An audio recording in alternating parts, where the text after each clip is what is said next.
Hello students, आप सबको ये तो मालूम ही है कि ये जो इंटरमीडिएट की केमिस्ट्री अपनी चल रही थी, इसमें फिजिकल केमिस्ट्री में जो फर्स्ट यूनिट थी सॉलिड स्टेट, उसके बारे में क्या है अब तक हमने बातें की थी। मतलब solid state first unit chapter हमारा कंप्लीट हो गया है। सबसे शुरू में आपको एनसीईआरटी का मैटर दिया था, सिलेबस जो है वो दिया था, और इसको जो टॉपिक वाइज हम ले रहे थे वो इस लेसन प्लान के अकॉर्डिंग ले रहे थे। इस लेसन प्लान में क्या है, इस लेसन प्लान में जो आपके सिलेबस में टॉपिक्स हैं उनको क्वेश्चंस के फॉर्मेट में बनाया गया था समझने की दृष्टि से। तो ये सॉलिड स्टेट में हमने 10 क्वेश्चंस लिए थे। एक एक करके क्या है, ये क्या है, एक दूसरे से लिंक है। इसको समझोगे उसके बाद ये है ये अच्छे से समझ में आएगा, एक सिस्टमेटिक वे में है। तो फिजिकल केमिस्ट्री में सॉलिड स्टेट के जो हमारे टॉपिक्स थे वो इनके माध्यम से कंप्लीट हो गए।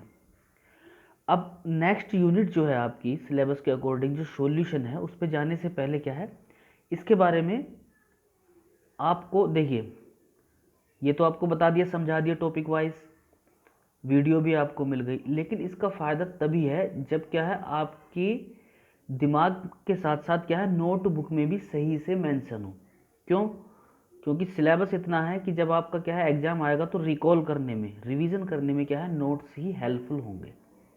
इसलिए आपको आज ये समझना है, एक तो थोड़ा रिवाइज हो जाएगा आपका, और दूसरा आपको ये समझना है कि जो अब तक हमने पढ़ा है इसके अकॉर्डिंग उनके नोट्स कैसे बनाए जाएं। ठीक है, तो ये क्या है आपके नोट्स हैं जो आपको क्या है फॉर्मेट हो जाएंगे, व्हाट्सएप पर सेंड कर दिए जाएंगे। लेकिन इनको क्या है सिस्टमेटिक किस तरीके से करना है उसको आपको ध्यान रखना है। पहली बात तो ये है कि जो आपका रजिस्टर होगा, नोटबुक होगी, उसमें आप ये सबसे पहले क्वेश्चंस लिखोगे जो सिलेबस आपको दिया है, और ये आपको शुरू में ही पोस्ट कर दिया था। ठीक है, आज भी इसको पोस्ट कर देंगे। तो सबसे पहले हम क्या लिखेंगे, ये 10 क्वेश्चंस लिखेंगे।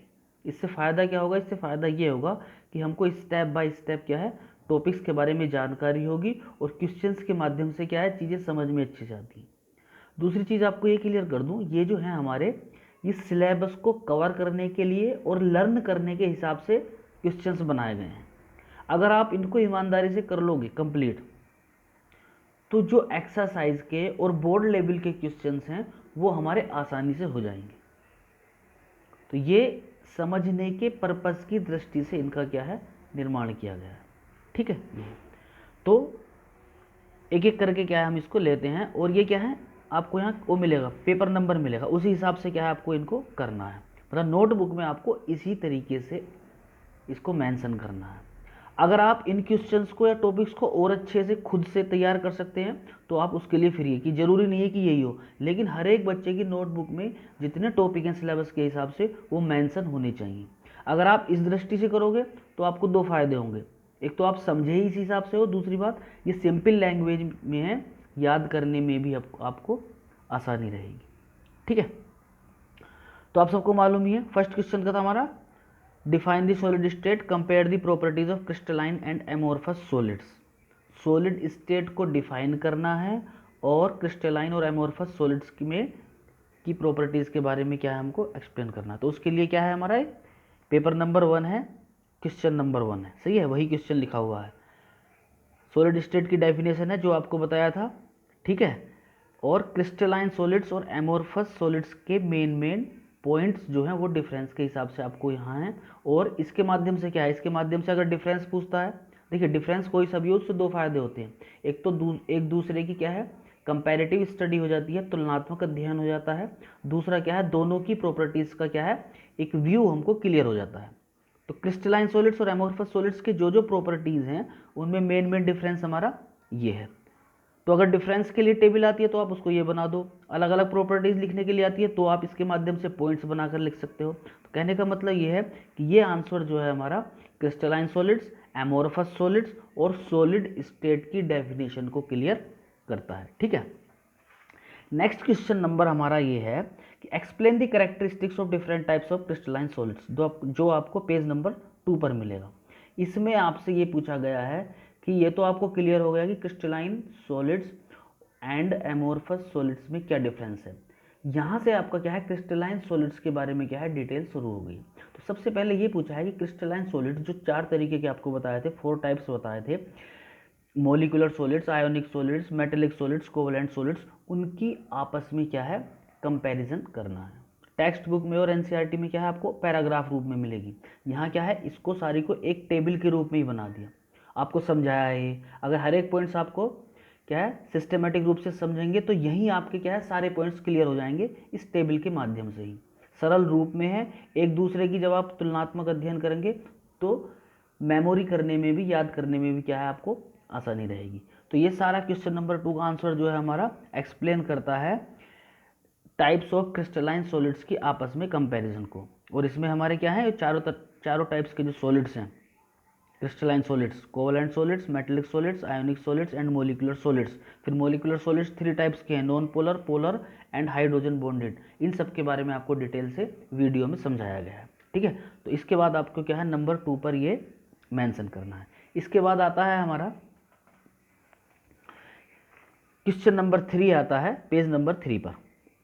इसमें क्या है, what do you understand by space lattice and unit cell. यहाँ से क्या है हमारा एक क्रिस्टलाइन सॉलिड की डीप की नॉलेज जो है, मतलब माइन्यूट लेवल पर क्या है हमारा एक्सप्लेनेशन यहाँ से शुरू हो जाता है। और ये शुरू होता है स्पेस लैक्टाइज और यूनिट सेल के माध्यम से। क्यों? क्योंकि सबसे छोटी इकाई जो है वो क्रिस्टलाइन सॉलिड की क्या है, यूनिट सेल है। और यूनिट सेल को मिलाकर जो लैक्टाइज जाल बनता है वो क्या है, स्पेस लैक्टाइज है। तो ये क्या है आपके लिए बहुत महत्वपूर्ण क्वेश्चन है और इसी के आधार पर हम क्या है आगे एक्सप्लेन करते हैं। तो ये सारा क्वेश्चन आंसर हमारा क्या है, इसी के बारे में बताता है। फिर लास्ट में आपको ये बताया गया है कि इनके माध्यम से 7 तरह के क्रिस्टल सिस्टम बन सकते हैं, लेकिन हमारे लिए यहाँ जो काम का है वो क्यूबिक क्रिस्टल सिस्टम्स है। और क्यूबिक क्रिस्टल सिस्टम्स में क्या होता है, उसमें एक्सेल लेंथ आपस में बराबर होती हैं और एंगल जो है वो 90 डिग्री का होता है सारे में, ठीक है। और ये 3 तरीके के होते हैं, simple cubic unit cell, body centred cubic unit cell और face centred cubic unit cell. और यही क्या है आपके आगे आने वाले क्वेश्चनों में आपको इनकी डिटेल्स मिलेगी। तो ये क्या हमारा 3rd नंबर क्वेश्चन हो जाता है। इसके आपको नोट्स क्या है मेंटेन रखने हैं। फिर इसके बाद वही ये जो आपको बताया था सिंपल क्यूबिक यूनिट सेल की खास बात क्या है, body centred cubic unit cell की खास बात क्या है, face centred cubic unit cell की खास बात क्या है, ये हमारे क्या है क्वेश्चन नंबर 4 पर मिलेंगे और ये आपको पेज नंबर 4 पर मिलेंगे। तो इसके बाद आपको क्या है इसको मेंशन करना है। इसके बाद क्या है, इसी क्वेश्चन का पार्ट है कि ये जो आपके 3 टाइप्स के क्यूबिक क्रिस्टल्स हैं इनमें कितने नंबर ऑफ पार्टिकल्स हैं, तो वो किस तरीके से निकाले जाएंगे। और इनके बेस पर क्या छोटे छोटे क्वेश्चंस आते हैं, ऑब्जेक्टिव में आते हैं, वेरी शॉर्ट में आते हैं।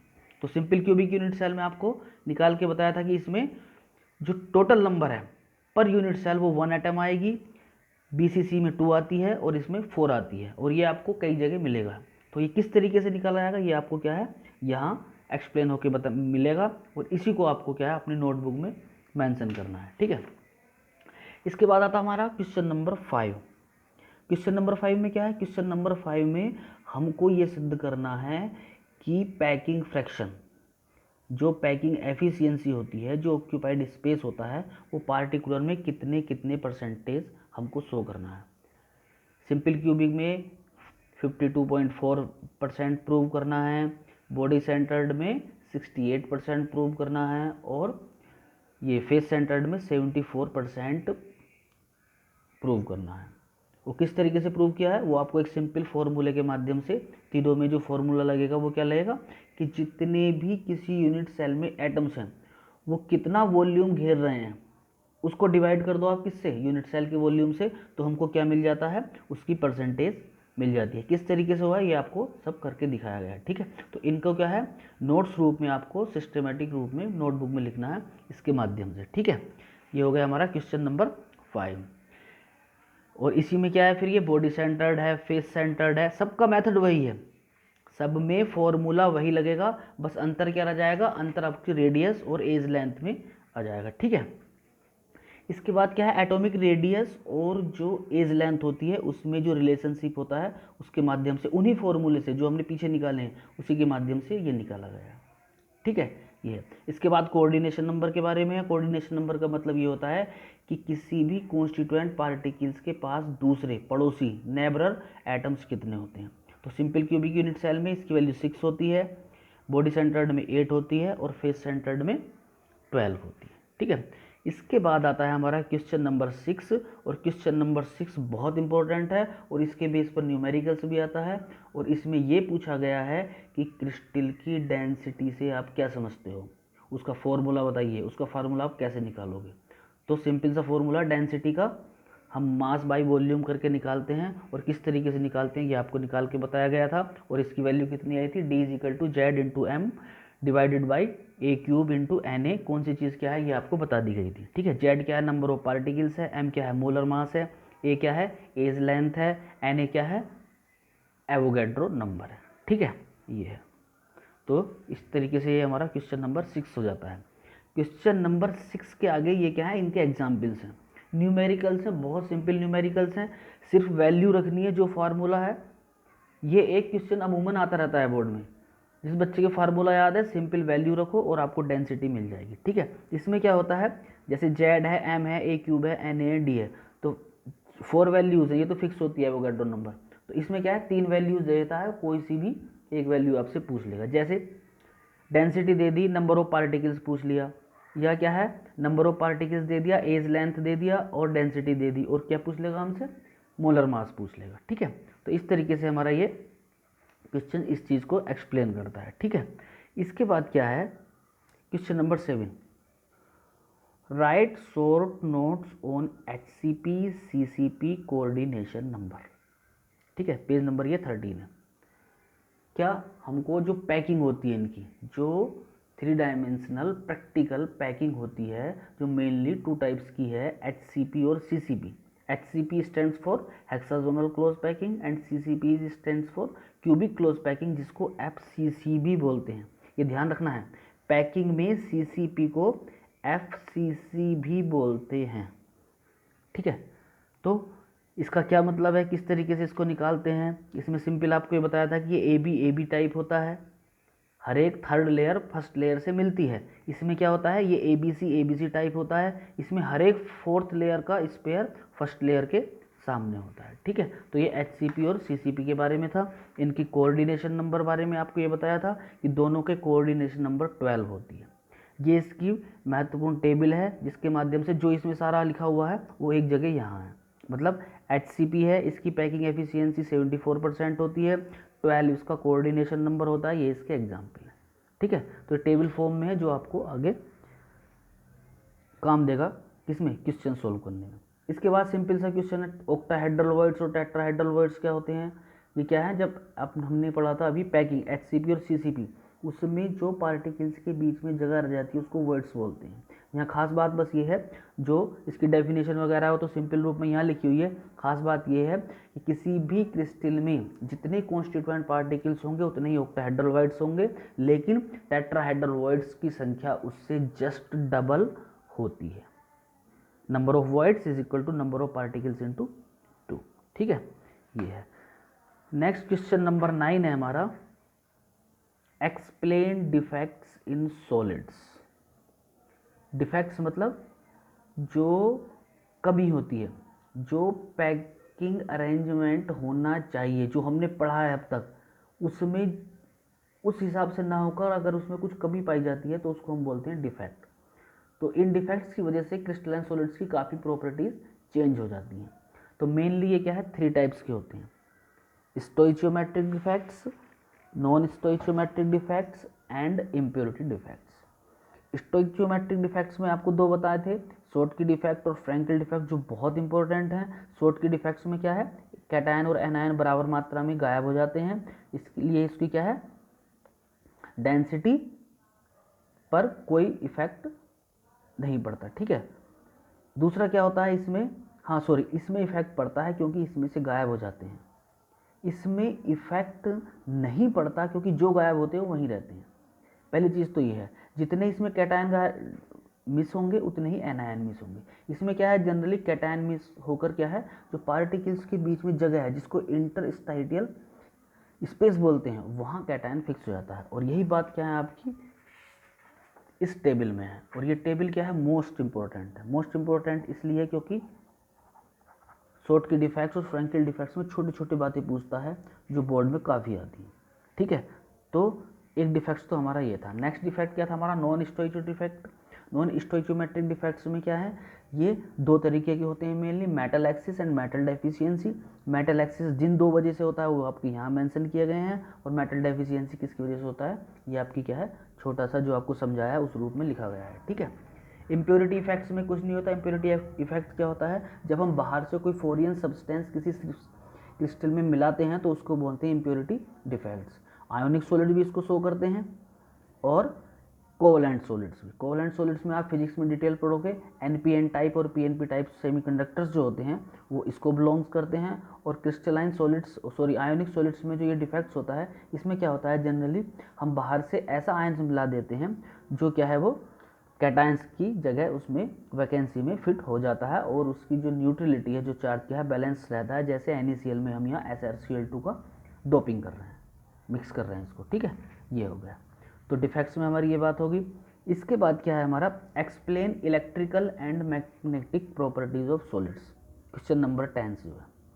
तो 10 क्वेश्चन है, ये जो है इलेक्ट्रिकल प्रॉपर्टीज सब जानते हैं हम कि कंडक्टिविटी के बेस पर हम 3 कैटेगरीज में डिवाइड कर सकते हैं क्रिस्टलाइन सॉलिड्स को। मेटल्स, जिनको कंडक्टर्स भी बोल सकते हैं, इंसुलेटर्स एंड सेमीकंडक्टर्स। मेटल्स में क्या है, कंडक्टिविटी बहुत अच्छी रेंज की होती है, 10 की power 8 ohm inverse CM inverse की होती है। इंसुलेटर्स में नेग्लिजिबल होती है, बहुत कम होती है, इसको हम 10 की power -12 ohm inverse CM inverse order की मान सकते हैं। सेमीकंडक्टर्स में क्या है, इनके और इनके बीच की कंडक्टिविटी मेंटेन होती है। ठीक है, ये हो गया। मैग्नेटिक प्रॉपर्टीज़ में आपको ध्यान रखना है, मैग्नेटिक प्रॉपर्टीज़ में मैग्नेटिक फील्ड में जिस तरीके से क्रिस्टलाइन सॉलिड्स रेस्पॉन्स देते हैं, उस आधार पर क्या है, इनको 5 टाइप्स में बांटा गया है, diamagnetic, paramagnetic, ferromagnetic, anti ferromagnetic and ferrimagnetic. इनकी छोटी छोटी बातें हैं, कौन अट्रैक्ट होता है, कौन रिपेल्स होता है, कौन वीकली क्या है मैग्नेटिक फील्ड में रेस्पॉन्स मतलब जो है पॉजिटिवली रेस्पॉन्स देता है, कौन क्या है टेम्पोररी है, कौन परमानेंटली है, किसका अलाइनमेंट एक दिशा में होता है, किसका नेट अलाइनमेंट मैग्नेटिक मोमेंट 0 होता है, किसका क्या है वीक होता है। उस आधार पर क्या है, इनको 5 टाइप्स में डिवाइड किया गया है, जिसकी छोटी छोटी बातें आपके क्या हैं, सिस्टमेटिकली सिंपल लैंग्वेज में यहाँ लिखी गई हैं। ठीक है, इसके बाद क्या है, आयोनिक सॉलिड्स के बारे में एक थोड़ा सा आपको ये है, इसके बारे में भी जानकारी जरूरी है, क्योंकि ये क्या है, आयोनिक सॉलिड्स की जो पढ़ा है उसकी ओवरऑल समरी एक जगह है। जैसे आयोनिक सॉलिड्स में क्या है, 3 टाइप्स के आपको यहाँ ध्यान रखने हैं, AB, AB2 and A2B type. ठीक है, कौन सा पैकिंग स्ट्रक्चर है इनमें, CCP है, BCC है, वो यहाँ मेंशन है। कैटायन कहाँ जगह घेरेंगे, ये मेंशन है। आयंस जो वॉइड्स होते हैं वो कहाँ होंगे। ठीक है, वॉइड्स में जो आयंस हैं वो क्या होगा, जनरली क्या होता है, कॉर्नर्स पर क्या होते हैं हमारे निगेटिव आयंस होते हैं, और जो वॉइड्स होते हैं उनमें कैटायंस होते हैं। 1-2 एग्जाम्पल्स को छोड़कर क्या है, आपको सब यही मिलेगा। कोऑर्डिनेशन नंबर क्या है, नंबर ऑफ फॉर्मूला क्या है पर यूनिट, एग्जाम्पल क्या है। ठीक है, ये आपको सब समझाया गया है, और एक तरीके से समरी है हमारे बहुत से टॉपिक्स की। ठीक है, इसके बाद क्या है, लास्ट में ये जो इम्पोर्टेंट फॉर्मूले हैं सब एक जगह लिख दिए गए हैं, जिसमें से जनरली क्वेश्चंस पूछे जाते हैं। और ये क्या है, आपको अगर आपने अब तक टॉपिक सही पढ़े हैं तो सब क्या है, ध्यान होंगे ही। ठीक है, जैसे क्यूबिक क्रिस्टल सिस्टम में क्या पैरामीटर्स होते हैं, सिंपल क्यूबिक यूनिट सेल और BCC और FCC की जितनी मेन बातें हैं वो हमने यहाँ लिख दी हैं। ठीक है, डेंसिटी का फॉर्मूला हमारा ये हो गया। ऑक्टाहेड्रल वॉल्ट और टेट्राहेड्रल वॉल्ट से रिलेटेड जो इंपॉर्टेंट पॉइंट्स है वो यहाँ लिख दिए। कोऑर्डिनेशन नंबर से रिलेटेड जो आपका HCP है, स्पेस ऑक्यूपाइड है, उसके बारे में छोटी छोटी इंपॉर्टेंट बात यहाँ लिख दी। कहने का मतलब ये है कि ये वो बातें हैं जिनके बेस पर छोटे छोटे न्यूमेरिकल्स आते हैं, और जो क्या है वेरी शॉर्ट और ऑब्जेक्टिव्स में आते हैं। तो इस तरीके से हमारा जो है ये सॉलिड स्टेट का सिलेबस के हिसाब से कंप्लीट हो गया। आपकी जिम्मेवारी बनती है कि जो नोट्स हैं आपको ये जो प्रोवाइड किए जा रहे हैं, इनको अपनी नोटबुक में अच्छे से क्या है लिखना है। नेक्स्ट टर्म पर हम सॉल्यूशन चैप्टर शुरू करेंगे। इसका क्या है, आपको NCERT चैप्टर भी मिल जाएगा, और जो क्वेश्चंस में है जिस तरीके से इसके क्वेश्चंस आपको मिले थे उसी तरीके से क्या है सॉल्यूशन के क्वेश्चंस आपको एक दिन पहले मिल जाएंगे, जो सिलेबस पर बेस्ड होंगे, और फिर हम इसी तरीके से सिस्टमेटिक रूप से स्टडी करेंगे सॉल्यूशन चैप्टर के। ठीक है, तो अगर आपको सॉल्यूशन को अच्छे से समझना है तो जो आपको NCERT बुक प्रोवाइड होगी व्हाट्सएप पर चैप्टर, उसको पढ़ लेना, तब आपको ये बढ़िया से समझ में आएगा। Okay, thank you.